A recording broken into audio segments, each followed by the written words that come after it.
అరకులోయ టీడీపీలో గ్రూప్ తగాదాలు పరాకాష్ఠకు చేరుకున్నాయి. యువగళం పాదయాత్ర విజయవంతం కోసం మాజీ మంత్రి నక్కా ఆనంద్ బాబు నిర్వహించిన సమావేశంలో తెలుగు తమ్ముళ్లు రెచ్చిపోయారు.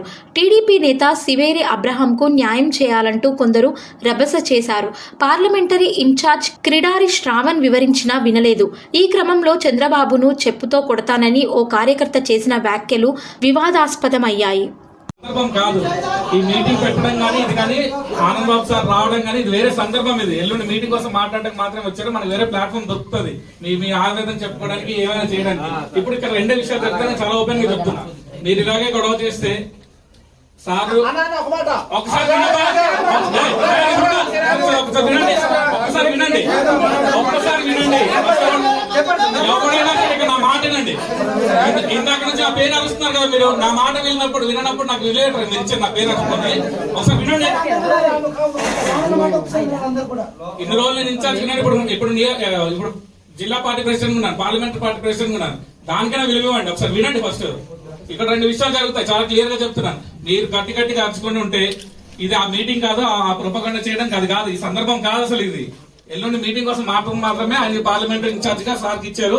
ఆయన కూర్చోబెట్టి మాట్లాడడానికి వచ్చారు. ఇక్కడ రెండు విషయాలు జరుగుతాయి తమ్ముడు. మీరు గొడవ పెట్టడం మొదలు పెడితే స్టార్ట్ చేస్తే మీ ఆవేదన ఏమైనా ఉంటే సార్తో పర్సనల్ గా మాట్లాడే టైం ఏర్పాటు చేస్తాం. చెప్పండి. లేదు మీరు ఇలాగే కంటిన్యూ చేస్తుంటే నలుగురిని పిలిచి ఆయన మాట్లాడి ఏదో ఆ టార్గెట్ ఇచ్చారు మన నియోజకవర్గానికి, ఆ టార్గెట్ చెప్పేసి ఆయన వెళ్ళిపోతారు. ఇది రెండే జరుగుతాయి.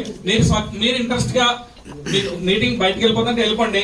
కానీ ఆయన ఐదుగురితో మాట్లాడి వెళ్ళిపోవాలా, లేకపోతే ఈ మీటింగ్ అయిపోయిన తర్వాత మీకు పర్సనల్ గా టైం కావాలి. మీరు చెప్పండి. టైం కావాలి కదా.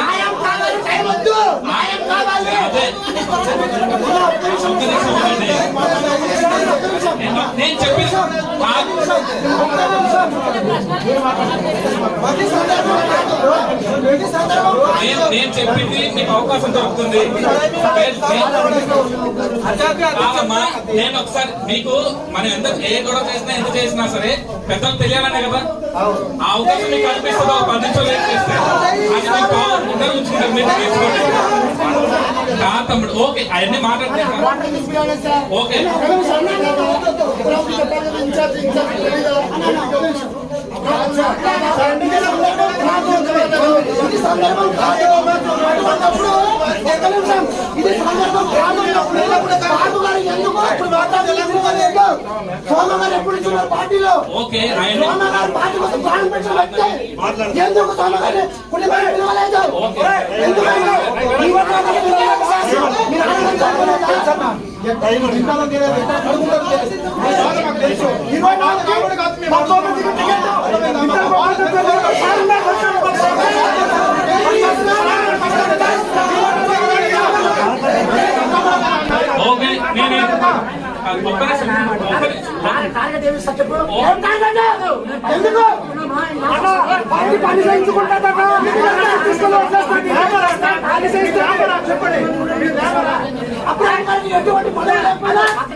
తమ్ముడు నుంచి బయటపడ్డా లేకపోతే చంద్రబాబు నాయుడు చెప్పుతో కొట్టకపోతే నాకు ధైర్యం కాదు.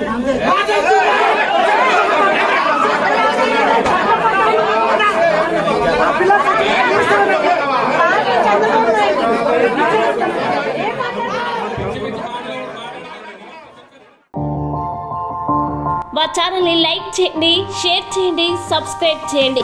మరిన్ని అప్డేట్స్ కోసం పక్కనే ఉన్న బెల్ బటన్ నొక్కండి.